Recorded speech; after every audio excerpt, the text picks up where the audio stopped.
A dry wind raced across the wide plains of Texas, carrying with it the scent of dust and betrayal.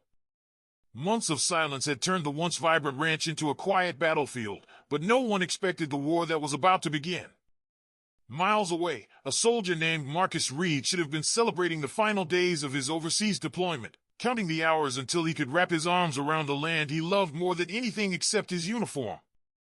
Instead, he was about to step into a nightmare crafted not by enemies abroad, but by neighbors who had smiled to his face while sharpening their knives behind closed doors.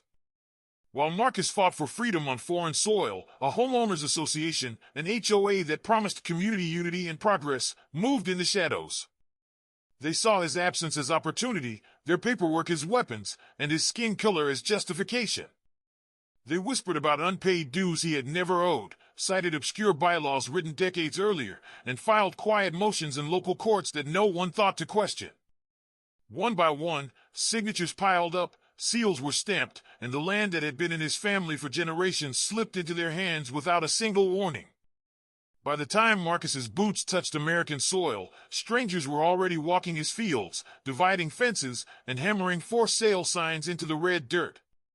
To them, it was a simple transaction, business as usual. To Marcus, it was an act of war. What none of them realized, not the HOA board nor the eager new buyers, was that the army he served would soon reveal a power far greater than their petty schemes. What started as theft would end as a reckoning, and the quiet Texas plains would echo with the sound of justice marching home. Marcus Reed had always been a man of quiet conviction. Raised on the sprawling, sun-bleached ranch his grandparents purchased after years of sharecropping, he learned early that land was more than property, it was identity, history, and proof of resilience.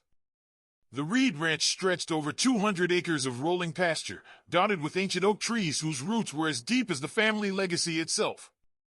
Every fence post carried the memory of calloused hands, every trail held the imprint of a dream that refused to be erased. Joining the army had been a decision born of duty, not escape.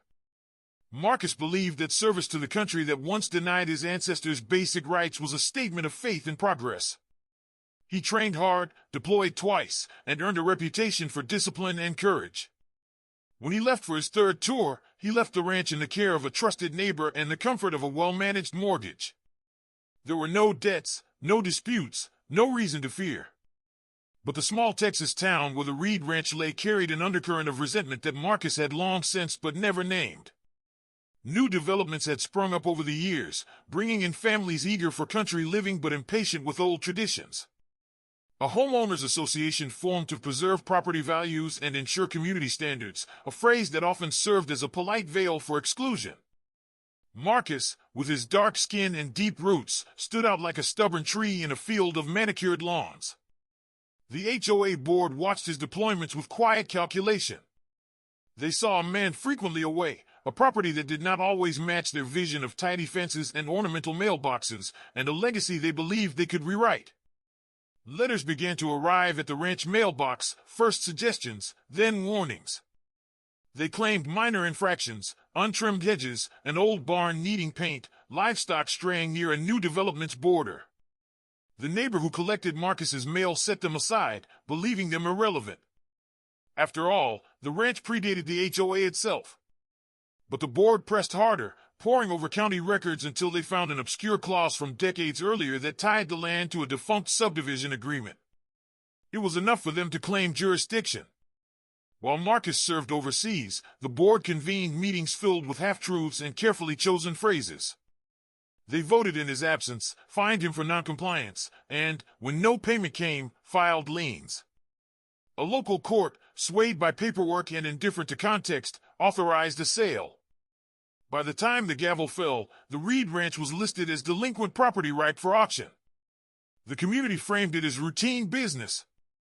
To Marcus's family and a handful of friends, it was a modern echo of old injustices, land taken from black owners through legal maneuvers disguised as due process. They whispered their outrage but feared open confrontation. History had taught them how power protected itself. The army moved swiftly. Military attorneys gathered evidence, documenting every misstep by the board and the county court. They contacted federal agencies and state officials, triggering investigations that reached far beyond the dusty Texas town. What began as a personal battle became a test case for systemic abuse. As weeks passed, pressure mounted. News outlets picked up the story, framing it as a chilling example of discrimination wrapped in legal procedure. Veterans organizations rallied to Marcus's side, amplifying the injustice. Social media exploded with outrage, forcing politicians to acknowledge what local leaders tried to dismiss. The HOA board, once smug and unchallenged, found itself besieged by scrutiny. Meetings that had been quiet affairs now drew protesters with signs demanding accountability. Yet resistance persisted. The board hired lawyers, insisting the sale was valid. They argued technicalities, claimed ignorance of federal law, and portrayed Marcus as negligent. But every argument unraveled under the weight of documented evidence. Courtrooms filled with reporters as hearings revealed the calculated nature of the board's actions. Each revelation fed public anger and deepened the sense that this was more than a property dispute. It was a reckoning with the enduring shadow of racial injustice. Through it all, Marcus remained steady. He attended hearings in uniform, a living reminder of the service he had rendered while his rights were quietly stripped away. His presence silenced courtrooms, his calm defiance exposing the contrast between his sacrifice and their greed. With every step, the tension escalated, the stakes rising beyond one man's ranch to the principle of justice itself. The final hearing drew a crowd that spilled into the courthouse lawn. Veterans stood shoulder to shoulder with civil rights activists, their voices a chorus of solidarity. Cameras flashed as Marcus entered, the weight of his family's legacy carried in his measured stride. Inside, federal attorneys presented an unassailable case. The HOA had violated the Servicemembers Civil Relief Act, manipulated county processes, and engaged in discriminatory practices that echoed a long history of dispossession. The judges' questions cut through the board's defenses. Each response from their attorneys exposed another layer of deception. Financial records revealed deliberate targeting, emails surfaced showing casual references to Marcus's absence and race, and testimony from former board members confirmed a pattern of exclusion. The courtroom air thickened as the truth became undeniable. When the decision came, it was swift and absolute. The sale was voided, every transaction reversed, and heavy fines imposed. But the ruling went further than anyone expected. Citing systemic misconduct and evidence of broader discrimination, the court authorized federal oversight of the entire HOA. Properties purchased through similar tactics were flagged for review. In a single judgment, the board's power collapsed. As the gavel struck, a murmur rippled through the crowd, growing into applause. Marcus remained still, absorbing the weight of the moment. The ranch was his again, but the victory reached beyond his fences. It was a declaration that service and sacrifice could not be repaid with theft, that the law could still protect those it once failed. Marcus returned to Texas expecting familiar sights, the golden shimmer of tall grass, the welcoming creak of the front porch, the rhythmic clatter of cattle gates. Instead, he found a stranger's truck parked in the driveway and survey stakes marking boundaries that no longer honored his family's legacy. Confusion turned to dread as he unfolded the official notice pinned to the door. According to county records, his ranch was no longer his. It had been sold in a public interest auction to settle outstanding HOA dues totaling less than a single month's military paycheck. Shock gave way to disbelief, then to a slow-burning fury. Marcus pored over every letter, every signature, tracing the paper trail of betrayal. The HOA board members avoided his calls. Real estate agents shrugged, insisting the sale was final. Local officials spoke of process and proper channels, their words cold as courthouse marble. Each encounter reinforced the bitter truth: the system that claimed fairness had been weaponized against him. Neighbors who once waved politely now averted their eyes. Some whispered apologies in grocery store aisles, but none stood beside him. They feared the board's influence, the tangle of legal fees, the subtle retaliation that could follow dissent.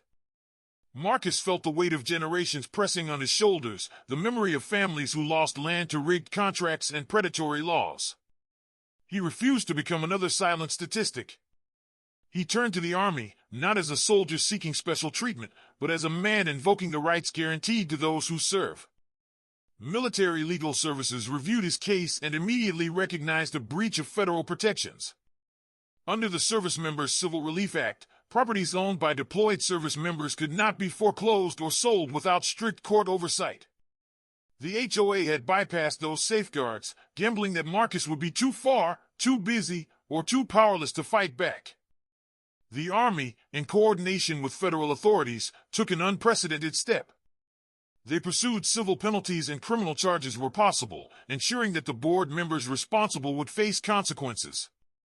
Military officials publicly affirmed their commitment to defending the rights of all service members, sending a message to HOAs and local governments across the nation: such exploitation would not stand.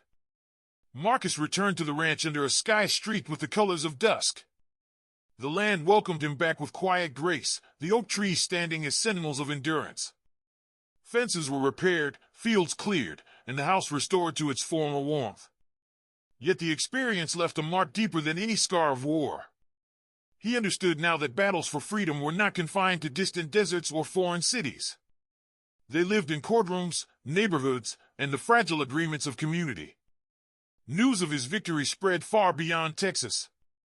Other service members stepped forward with similar stories, emboldened to challenge unfair practices. Federal agencies launched new initiatives to educate deployed soldiers about their rights. Lawmakers proposed stronger protections, citing Marcus's case as a catalyst for change. His fight became a national conversation about race, property, and the quiet mechanisms that continue to erode black ownership. Neighbors who once avoided him approached with newfound respect. Some offered apologies, others silent gestures of solidarity. Marcus accepted their words but remained clear-eyed. He knew that justice was not a gift, but a prize wrested from systems built to resist it. The ranch was safe, but the struggle for equality demanded vigilance, and in the months that followed, the HOA dissolved under federal supervision. Homes wrongfully taken from other families were returned, compensation awarded, and discriminatory bylaws struck from the record. The very organization that had plotted to erase Marcus's heritage became a symbol of reform, its collapse a warning to others who might confuse power with impunity. Standing on his porch one evening, Marcus watched the horizon fade into night. The quiet carried the memory of every challenge he had faced, both overseas and at home. He felt pride, not only for reclaiming his family's land but for proving that courage extends beyond the battlefield. His story was no longer just his own. It belonged to every soldier who served while their rights hung in the balance, to every black family who fought to keep what they had built, to every community ready to confront the past. What does true service to a nation mean if that nation cannot protect the very citizens who defend it? Marcus's victory offered an answer: service is a partnership, and justice must honor sacrifice. His ranch stood as living proof that resilience, when armed with truth and perseverance, could outlast even the most calculated betrayal. In a world where quiet injustices still unfold behind closed doors, Marcus Reed's fight reminds us that the struggle for equality is never distant or abstract. It is rooted in land, law, and the unwavering belief that no one who defends freedom should return home to find it stolen.